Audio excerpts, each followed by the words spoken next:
How is it going, guys? Drew Peacock here, back with another video, and today, instead of taking a look at some dumbass people doing some stupid ass shit to their cars, let's take a look at some people who turn their cars into absolute beasts. Let's look at some stuff similar to what the old Fast and the Furious movies used to be about before they became superhero movies. Let's take a look at some good old-fashioned street racing. If you guys want to see races similar to the ones I show in my video, go ahead and follow the pages that I show in my videos. Give them some support. This isn't paid promotion or anything like that. I just like what they post, and I'm going to show it off to you guys. Anyways, if you want to support the channel, pick up some merch. Link in the description down below. Let's dive right in. We got a bunch of races, so get some popcorn, and let's see who gets taken to Applebee. So this first race, if you want to call it that, is the difference between 1,500 horsepower and 800 wheel horsepower. Look how big of a difference this is.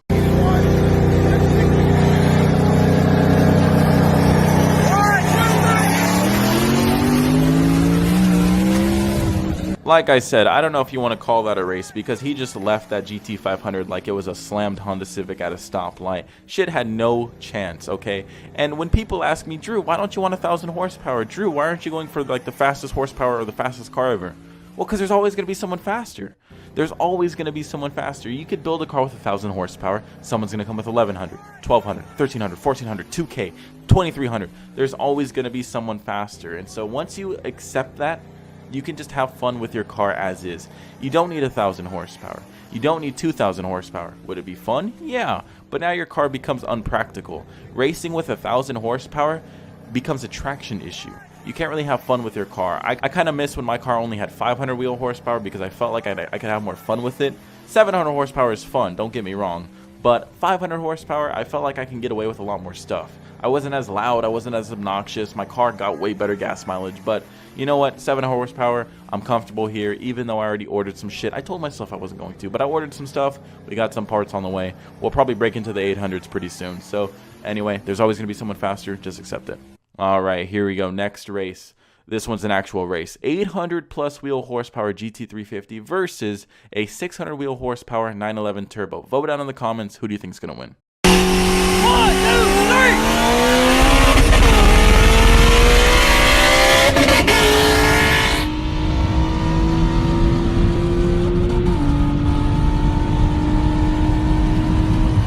Finally, an actual race. These are my favorite types of races. Neck and neck, balls to the wall. Who has the biggest penis? Who's going to stay in it the longest? Who has more guts?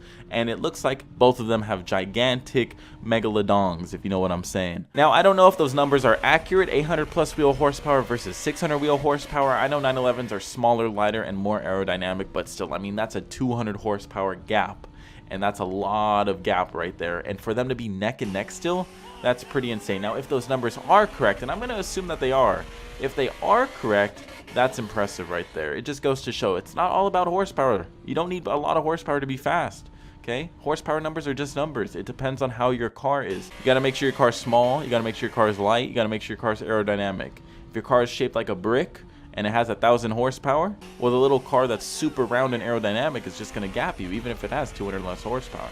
The Mustang GT350 is nothing to scoff at. It is a fast car, and 800 wheel horsepower is fast. But 600 wheel horsepower in a 911 just seems like crazy fast, apparently. Imagine 800 wheel horsepower in a 911. Jesus. But yeah, good race right there. Let me know if that surprised you. Alright, you guys got to see this. This is a close race.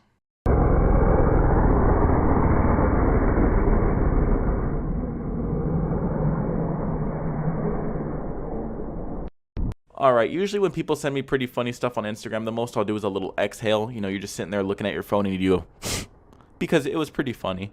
But on this one, I genuinely kind of gave myself a little ha! Not like that, you know, not a fake one, but an actual one. I was actually like, holy shit.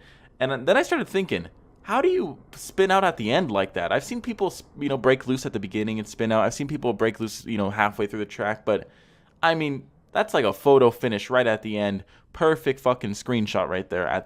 Like, how do you do that? And you missed everyone. Like, you didn't hit the rail. You didn't do anything. Like, you must have done some weird shit. You must have, like, money shifted or some crazy shit right at the end. I don't know how. But you know what it reminds me of? I don't know if you guys do this, but when I play Forza Horizon 4, when I'm about to win a race, sometimes I'll just swing that shit, and it'll literally look like this as I'm crossing the finish line. Like, not even shitting you. It'll look exactly like this. Like, boom! And then it'll say victory or some dumb shit. But I don't know if I'm the only one that does that. I might be the only weird one here. But Reminded me of Forza, and if you guys can relate, I mean, that's pretty funny. Great minds think alike. All right, back to some racing. We have a boosted Honda Civic versus a cammed C6Z Corvette. Let me know who you got your money on right now.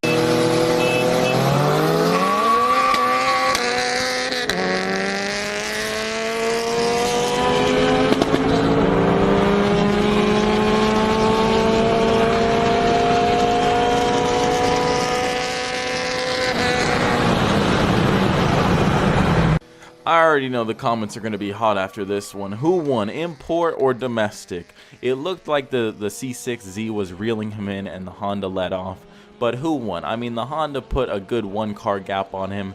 Who won? Honda Civic or the Corvette? You guys got to let me know down in the comments. I mean, like I said, the Vet was reeling him in, so I'm pretty sure he would have passed him. But did he let off when he was supposed to, or did he let off just because he knew he was about to get passed? Vote down in the comments. I know there's going to be a lot of people hot over this one. But honestly, I think the Honda Civic took the W on this one. Poor Corvette got gapped. And you know what? If my car got gapped by something that sounded like a fart can, yeah, I'd have to sell my car. I mean, that'd be one fast Honda Civic, but I'd have to sell my car at that point. Either that or I'm tossing another 10K at that bitch because I never want to lose to something like that again. One or the other. All right, next race. We have a stock Viper versus a stock Audi R8. We see a lot of modded cars racing, but not two stock cars. Let's go ahead and take a look. Ready? 1, 2, 3.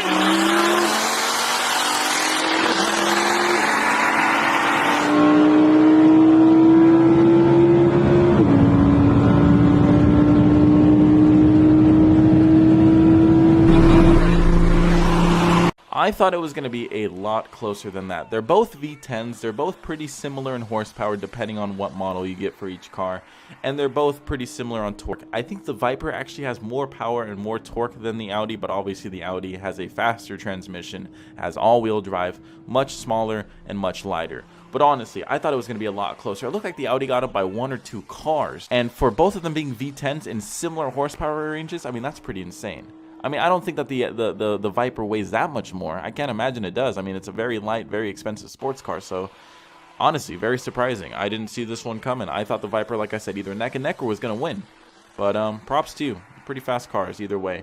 I'd have fun in either one of those cars. I would not complain one bit if I owned either one of those cars. So, when you're talking that close in horsepower, it becomes who is more aerodynamic, who's lighter, and who can shift better. And I think the Audi obviously can do all of those better than the Viper. All right, next race, 850 horsepower 6-speed CTS-V wagon versus 900 plus horsepower Trackhawk. Who's gonna win? Or the slightly smaller brick?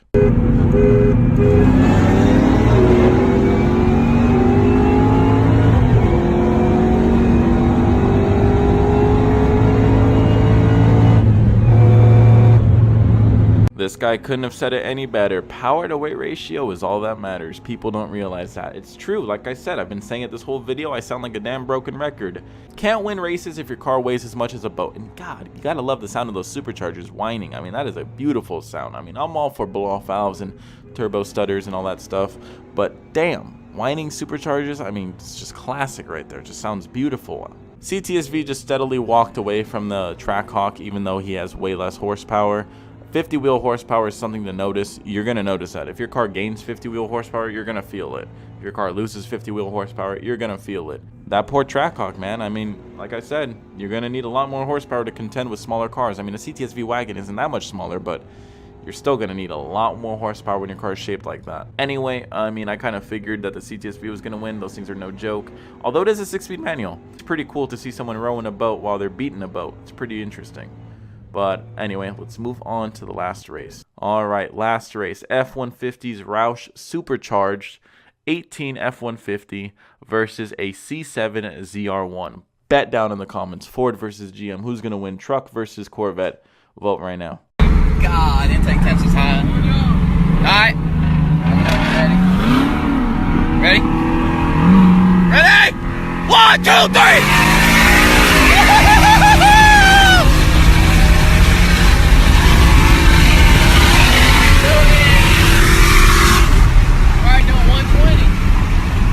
I mean, that's not bad for a damn pickup truck. I mean, if I just bought a C7Z and some dude in a pickup truck was able to keep up with me, I mean, I'd be pretty damn impressed.